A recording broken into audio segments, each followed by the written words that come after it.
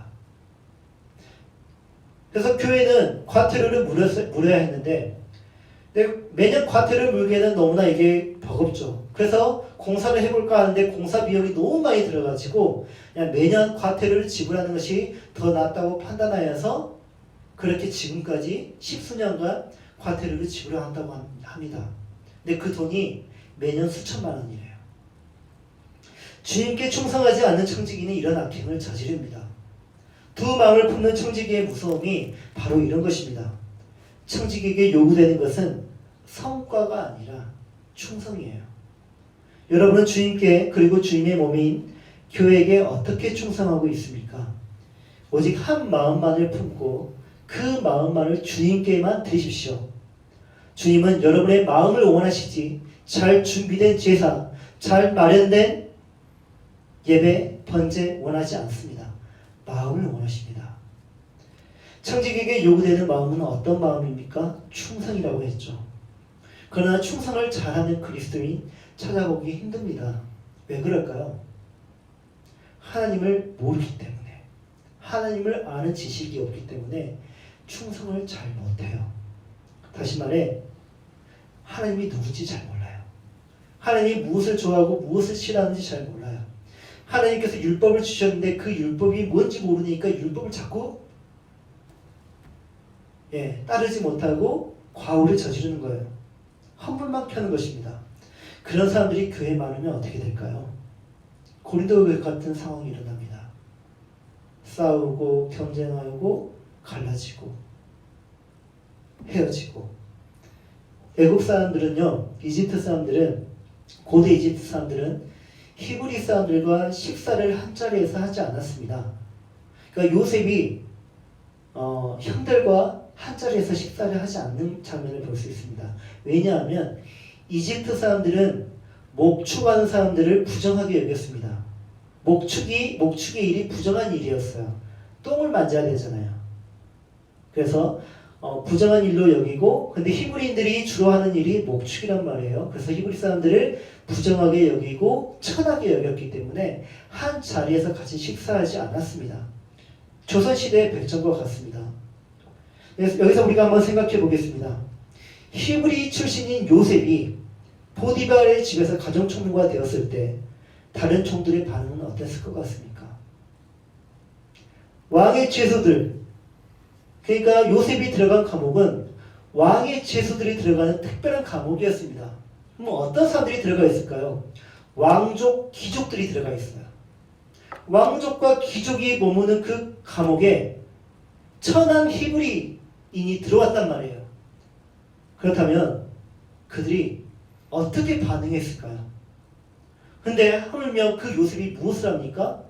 총무로 삼았을 때는 모든 종들을 지휘하고, 감옥에서는 모든 죄수들의 그런 관련된 일들을 요셉이 다 합니다. 요셉이 직접 음식을 주고 그들의 모든 행정문서를 다 관리합니다. 이게 가능한 일입니까? 많은 우려가 생길 수밖에 없죠. 그런데 우려와 달리 보디발의 집은 복이 넘쳐났고 감옥에서의 요셉은 형통했다고 합니다. 어떻게 이런 일이 가능했던 것일까요? 요셉에게는 하나님을 아는 지식이 충만했고 세상을 아는 지식이 그에 비해 없었기 때문입니다. 하나님을 아는 지식에 따라 그가 자신의 사명과 소명에 충성했기 때문에 그런 결과가 나온 것이에요. 하나님을 아는 지식이 가져다 주는 복이 있습니다. 그 복이 그 사람을 형통하게 만드는데, 그렇다면 하나님을 아는 지식이 우리 성도인들에게 가져다 주는 복은 무엇일까요? 고린도전서 4장 3절 4절이 바로 그 복입니다. 제가 읽어보겠습니다. 우리말 성경입니다. 내가 여러분에게 판단을 받든지 사람의 법정에서 판단을 받든지 그것은 내게 아주 작은 일입니다. 사실 나도 나 자신을 판단하지 않습니다. 나는 양심에 거리끼는 것이 전혀 없습니다. 그러나 이곳으로 내가 의롭다는 것은 아닙니다. 나를 판단하시는 분은 주이십니다. 하나님을 아는 지식이 가져다 주는 복은 사람을 또는 사람의 일을 주관에 따라 판단하지 않는 것이에요. 하나님을 아는 사람은 판단은 누구의 몫이니? 하나님의 몫이니 심판주이신 예수 그리스도에게 그 판단을 할 수 있는 그 책임이 있으니 자신은 결코 주인의 자리에 앉아서 사람의 일을 판단하지 않겠다라는 것이에요. 주님께서 하신 말씀을 기억하십시오. 마태복음 7장에 비판받지 아니하려거든 비판하지 말라. 너희가 비판하는 그 비판으로 너희가 비판을 받을 것이요 너희가 헤아리는 그 헤아림으로 너희가 헤아림을 받을 것이니라. 요셉은 다른 종들의 자신처럼 그 노예된 사유가 있지 않겠습니까? 종된 사유가 있지 않겠습니까? 그 사유를 가지고 그들을 비판하지 않았습니다. 요셉은 자신에게 죄가 없었지 않았습니까? 감옥에는 있지만 죄는 없었습니다. 솔직히 죄가 없는 그것을 가지고 다른 죄수들의 죄된 이유를 물어보면서 자신을 의롭게 여기고 상대들을 아주 흉악한 죄인으로 몰아가지 않았습니다. 거기에서 자기 의를 높이지 않았다는 말이에요. 그래서 그가 얻은 복은 무엇이었습니까? 형통이었죠.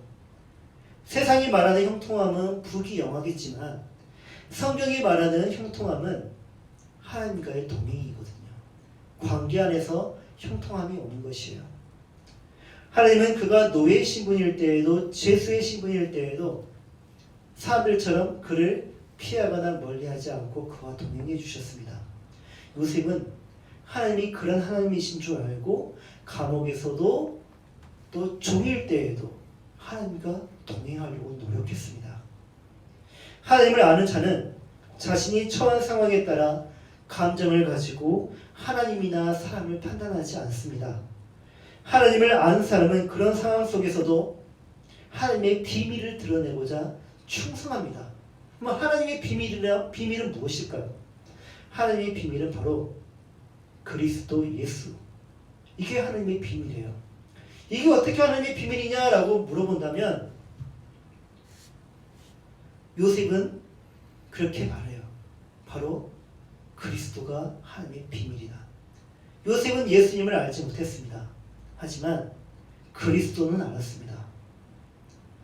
나중에 역사에서 예수가 그리스도이심이 밝혀지지만 요셉은 거기까지는 보지는 못하고 그리스도를 믿는 가운데 그는 노예로 팔릴 때에도 자신의 삶을 비관하기보다는 자신의 그 삶에서 구원해줄 그리스도를 바라보았습니다.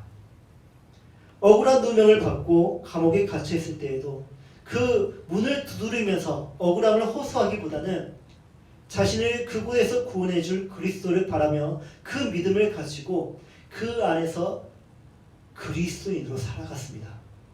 노예이지만 노예였을 때 일이 잘 풀릴 때에도 그는 그리스도를 바라보는 그 눈을 딴 데로 돌리지 않았습니다. 문제가 해결되었다 해가지고 이제 주님 필요 없습니다. 그리스도는 이제 나와 상관없습니다. 라고 다른 곳에 시선을 돌리지 않았습니다. 감옥에서 일이 잘 풀릴 때에도 교만하지 않고 오직 그리스도만을 바라보면서 그곳에서 자신의 소명과 사명을 다했습니다. 청지기의 본분은 바로 이것입니다. 아무것도 판단하지 않은 채 주님의 비밀을 아는 자로서 그 마음의 뜻을 다하여 하나님의 비밀을 사람들에게 드러내는 것.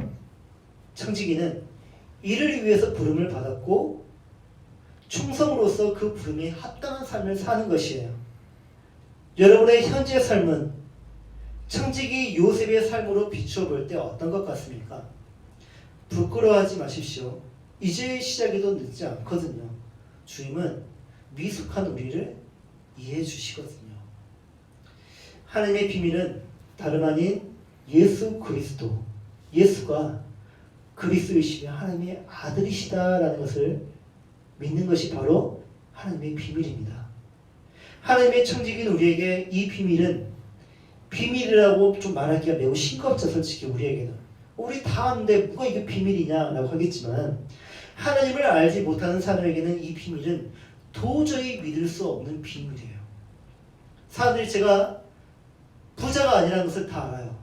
근데 제가 사람들에게 알리기 시작합니다. 야, 나 비밀이 있는데 내 통장에 300억이 있어. 사람들이 그 비밀을